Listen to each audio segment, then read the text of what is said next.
Hello, everybody, and welcome to another episode of Rock Plays. I'm Rocky, and today I'm going to do a dramatic reading of the Nintendo intervention letter. Nintendo, an intervention. I can't keep watching you do this to yourself.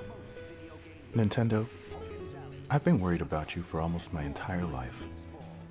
Growing up, I never owned an NES or an SNES, but I still managed to play them fairly regularly. I really cut my teeth with you and your characters after receiving an N64 for Christmas shortly after my 8th birthday. It was during this era, despite your goofball controller and the questionable quality of polygonal graphics, that I fell in love.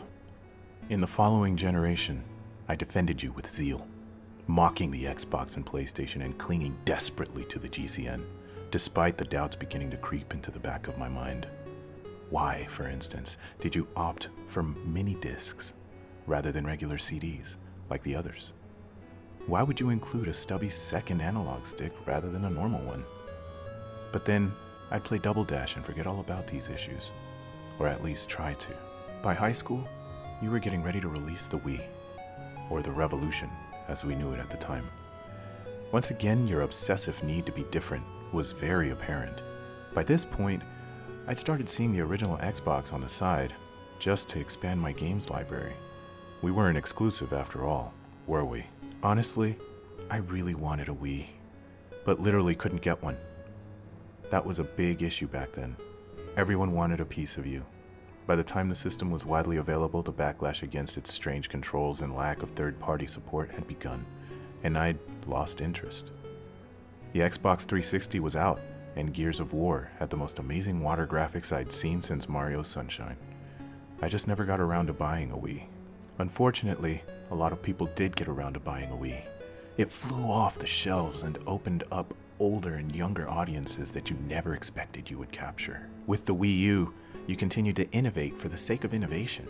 Hey, it worked with the Wii, right? Well, unfortunately, it didn't work nearly as well for the Wii U. Let's call a spade a spade. The console is a failure.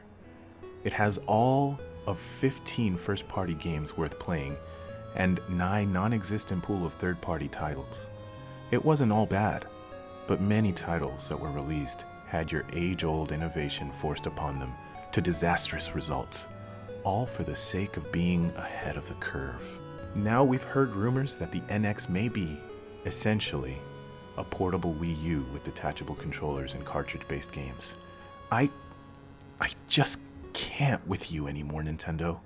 I loved you, but I can't keep watching you do this to yourself. So say goodbye to the innovation, and say hello to the intervention.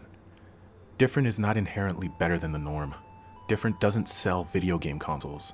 Innovation, when used properly, is a wonderful thing. Innovation, when forced, is a gimmick.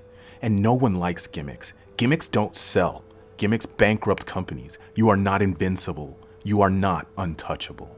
Nintendo, we understand that you are the granddaddy of video games, and that you feel like you need to continue leading the charge into the medium's future. We understand that you believe that you are above the norm, so you add in more methods of control and more screens and more peripherals. But Nintendo, hear me when I say this. We don't need all this fluff. We don't want to be forced to adhere to your quirky new ideas. We don't want change for the sake of change. All we really want to do is play fucking Pokemon.